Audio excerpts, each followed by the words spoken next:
Hello, good morning viewers, and in this fifth video we are going to explain 10th class first lesson India relief features part 5, and in this lesson we are going to explain in this part about the Indo-Gangetic Plain, the second physical division, and in the last video we have finished about the importance of Himalayas, and today we are going to explain the formation of Indo-Gangetic Plain and what are the parts of Indo-Gangetic Plain. And now you are observing Indo-Gangetic Plain. Indo-Gangetic Plain is the second physical division after Himalayas, and how it is formed we are going to explain. After the formation of Himalayas, I told you maximum stones, rocks, pebbles were dumped into the valley, into the sea, Tethys Sea. And after formation of the Himalayas, which was the valley formed in the present Indo-Gangetic Plain, so many years after the formation of Himalayas, from the Himalayan mountain areas, number of rivers are originated. Example, Indus, Ganga and Brahmaputra. And these three rivers have been flowing so many years onwards and so many thousands of kilometers. And these rivers have been bringing heavy amount of alluvial soil, rocks, pebbles and the silica and other important alluvium deposits. So all these rivers are bringing the alluvium deposits, and they deposited all these stones, rocks, sand and alluvium soil. They are deposited in the great valley which we told you about. So they filled the valley and make it into a plain. So that plain is to be called now as Indo-Gangetic Plain. It means when we see the India, when we see our India, Indo-Gangetic Plain is located. Indo-Gangetic Plain is located on the south side of Himalayas. If we see the Himalayan region, Himalayan region's south side, Indo-Gangetic Plain. It means present you are observing on the board, this entire area is to be called Indo-Gangetic Plain. And whereas Indo-Gangetic Plain comprised totally 7 lakh square kilometers, and it is into three divisions: Indus Plain and Ganga Plain and Brahmaputra Plain.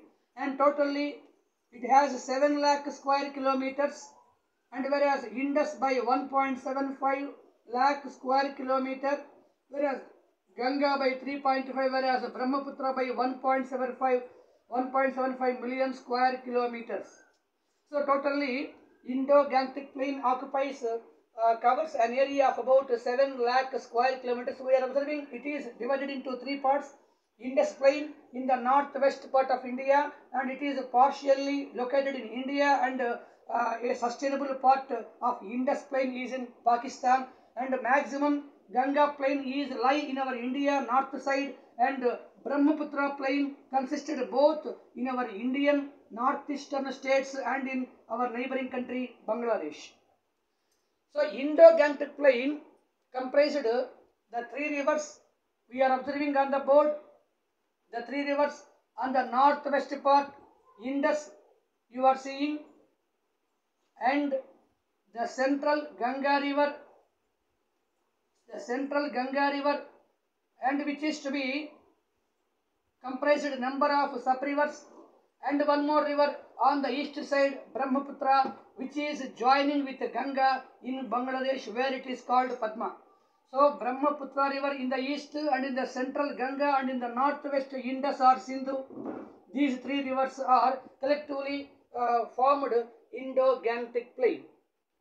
And Indo-Gangetic Plain is an important source for Indian agriculture, because North India is to be why called as granary of the India, because maximum North Indian plains are filled with alluvium soil, and the plain consisted of maximum parts of Rajasthan, Punjab, Haryana and Himachal Pradesh, Uttarakhand, Uttar Pradesh, Bihar, Bengal, Jharkhand, and some places of Madhya Pradesh and some places of Rajasthan. All these areas are now becoming very fertile lands because of alluvial soil brought by these rivers. And this plain is an important agricultural source for Indian people. As a result, maximum Indian people wanted to live in these plain areas from the ancient time onwards. And there is an evidence in our India why the total population of our India approximately 2011 census was 121.01 crores, and out of that nearly 1/6 part of the population, it means approximately 20 crores, it means 19.9 crores exactly. According to 2011 census, 19.9 crore population is located in our Uttar Pradesh. So why only one state comprised 20 crore population? It means that people like to live in the plain areas. And we have an idea about the lifestyle of a man who is living in a plain, who is living in a desert area, and who is living in a plateau area.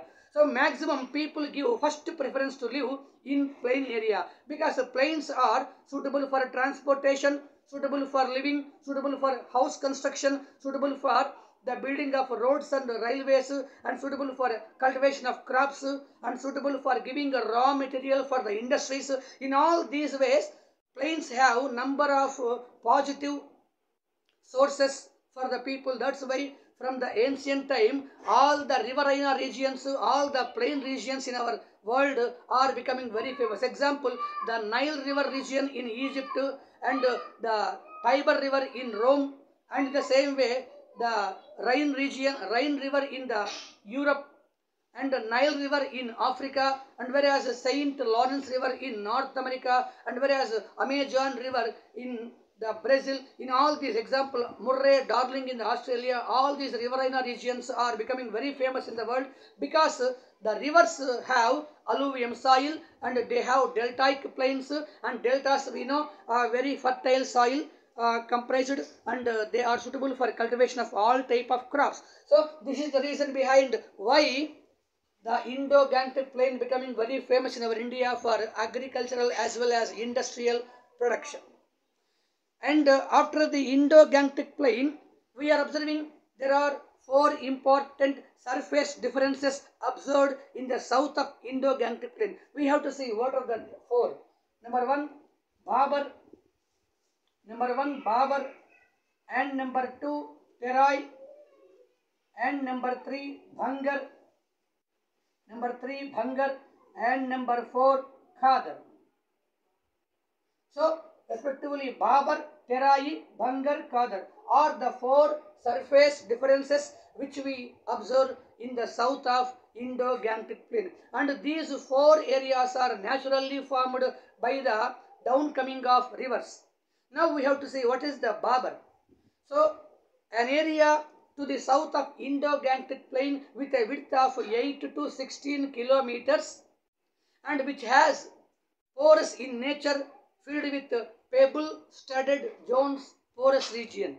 Pebble-studded zones porous region is to be called Babar.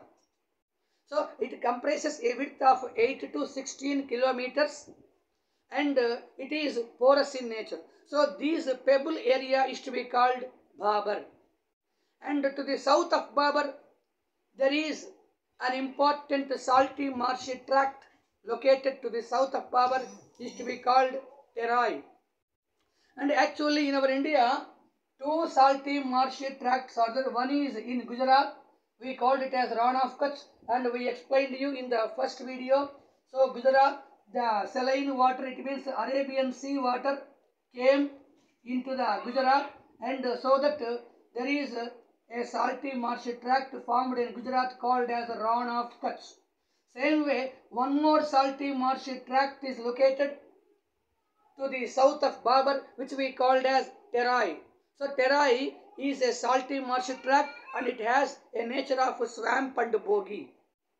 And to the south of Terai, 2 alluvial belts are there, 2 alluvial soil belts are there, and one is to be called as Bhangar and second one is to be called Khadar. And what is Bhangar? Bhangar is the older alluvium soil which is pure grey or pure black in color, and it is a fertile soil, and it was formed in the ancient times, which is to be called Bangar. Whereas to the south of Bangar, one more alluvial soil plain which is formed in the recent years, recent centuries, which is to be called as Khadar. It means both Bangar and Khadar both are alluvial soils, but one was Bangar formed in the ancient centuries, whereas Khadar formed in the recent years. Both are the alluvial soil belts. And lastly, to the south of Khadar, we can see there are saline, barren, and afflorescences lands are there. These saline, barren, afflorescences lands in UP and Haryana are to be known as Re or Kellar. Spelling is R-E-H, Re or Kellar. So this is briefly about Indo-Gangetic Plain. And come to know the third physical division of our India, Indian Peninsular Plateau. And we are observing the Indian Peninsular Plateau is on the north side of our India and to south. It means north up to south we are observing the Indian Peninsular Plateau. We told you the total area of Indo-Gangetic Plain comprises 7 lakh square kilometer. To the south of Indo-Gangetic Plain, you are observing on the board with an irregular triangle shape, a plateau is formed, and that plateau is to be called Indian Peninsular Plateau. So the peninsular comprised an area of about 16 lakh square kilometer, and this Indian Peninsular Plateau comprised a total area of 16 lakh square kilometer and comprises, we can divide the entire Peninsular Plateau into two divisions. You are observing on the north it is to be called as Malwa Plateau, whereas south it is to be called as Deccan Plateau. And what is the demarcation between these two plateaus? Narmada river is provided a demarcation between the Malwa and Deccan Plateau. It means Narmada river is a river flowing between two mountain areas. It means what are the two mountains between the Narmada river, right side, left side? So on the top side of Narmada river, Vindhya mountains, and on the bottom side of Narmada river comprising Satpura mountain. It means Narmada river is flowing between Vindhya and Satpura mountains, and it is flowing towards west and joining in the Arabian Sea. So Narmada is a Rift Valley river, and it is providing demarcation, and Narmada river's north part is entirely exactly the half part of India called as North India, whereas Narmada's south part is to be called as South India. It means Narmada river is dividing India into two equal parts, and Narmada north part there is a triangle shaped area, we called it as Malwa Plateau, and the south side the wider plateau is to be called as Deccan. Now please take your notes, please note down some important points and similarities, differentiations between the Malwa and Deccan plateaus. Now we have to see. So Malwa Plateau has on its northwest border by Aravalli Mountains, on the north border by Indo-Gangetic Plain, and whereas east border by the Maikala Plateau, and whereas the south border by Vindhya Mountains. In the same way, Deccan Plateau has north border by Satpura Mountains and west border by Western Ghats, also called Sahyadri Mountains, and south border by Nilagiri Hills, whereas east border by Eastern Ghats. And in size we have to take Malwa Plateau is smaller and Deccan Plateau is larger than Malwa Plateau. And the third point, Malwa Plateau has very less number of rivers. We can see only Ganga and its tributaries in Malwa Plateau, and Malwa Plateau comprised only one main river Ganga and its tributaries. Whereas we come to Deccan Plateau, it has so many rivers. Example, in the West Bengal, Damodar river, and importantly Odisha Mahanadi, in Orissa Mahanadi river, whereas Godavari we are observing including the states of Maharashtra, Telangana and AP, and Krishna and Tungabhadra, example Penna and the last Kaveri, all these rivers are appear in Deccan Plateau. It means Deccan Plateau has more number of rivers compared to Malwa. And the fourth difference, the rivers tributaries are flowing towards north in Malwa Plateau because Malwa Plateau slightly slopes towards north, whereas Deccan Plateau slopes towards east. That's why all the rivers are flowing towards east and joining in Bay of Bengal, whereas the tributaries are flowing in Malwa Plateau towards north and joining in the main river Ganga. And one more difference we are observing here, Malwa Plateau has some important subparts. Suppose Malwa Plateau is to be called in Uttar Pradesh as Bundelkhand or Bagelkhand, and it is to be called as Chota Nagpur in Bihar. So, Malwa Plateau is called locally as Chota Nagpur in Bihar and called as Bundelkhand or Bagelkhand in Uttar Pradesh and Uttarakhand. But Deccan Plateau has no such type of local names, but it has number of local plateaus. Example, Deccan Plateau regionally called as Karnataka Plateau in Karnataka, Andhra Plateau in Andhra region, and Maharashtra Plateau in Maharashtra, Tamil Nadu Plateau in Tamil Nadu. In this way, it has no separate names, and the plateau is extending in which state, and we called the plateau with the name of the state only. And we are observing some more differentiations. Malwa Plateau is its northwest border. I told you in the Aravali mountains, and in Aravali mountains the highest peak is Guru Shikhar with a height of 1722 meters. Where I am pointing with my pen, this is Guru Shikhar, and one more peak we are observing, this is Mount Abu. The Prajapita Brahma Kumarish spiritual center is located in Abu Peak. And we are observing in Deccan Plateau, many high peaks are there. Suppose in Tamil Nadu, Doddabetta, and Kerala, Anaimudi.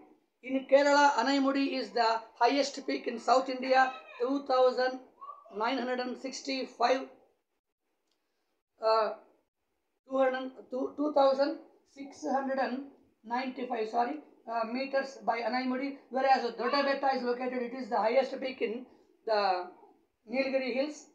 It is 2537 meters, Doddabetta, and so Doddabetta is the highest peak in Nilgiri Hills, whereas Anaimudi is the highest peak in entire peninsular India, and whereas Guru Shikhar is highest peak in the Aravali. And in the same way, Eastern Ghats, two peaks are there. One is in Orissa, Ganjam district, Mahendragiri, with a height of 1501 meters, whereas Visakha, Arayakonda is the first highest peak in Eastern Ghats, and it is a height of about 1680 meters. And Deccan Plateau is agriculturally and whereas as well as industrially well developed plateau, whereas Malwa Plateau is not developed agriculturally, and it has Gujarat serene barren lands and the Rajasthan desert parts also located as a part in Malwa. That's why Malwa Plateau comprises less fertile land, whereas Deccan Plateau with black and red soils, it is completely fertile plateau. And Deccan Plateau is agriculturally as well as industrially well developed area, and cotton is growing very well in Deccan Plateau. In the same way, groundnut crop is also very well growing in Deccan Plateau. So these are the important similarities or differentiations between Malwa and Deccan. And in our next video, we are going to explain about the fourth physical division, the coastal plains of our India. Keep on watching. Thank you.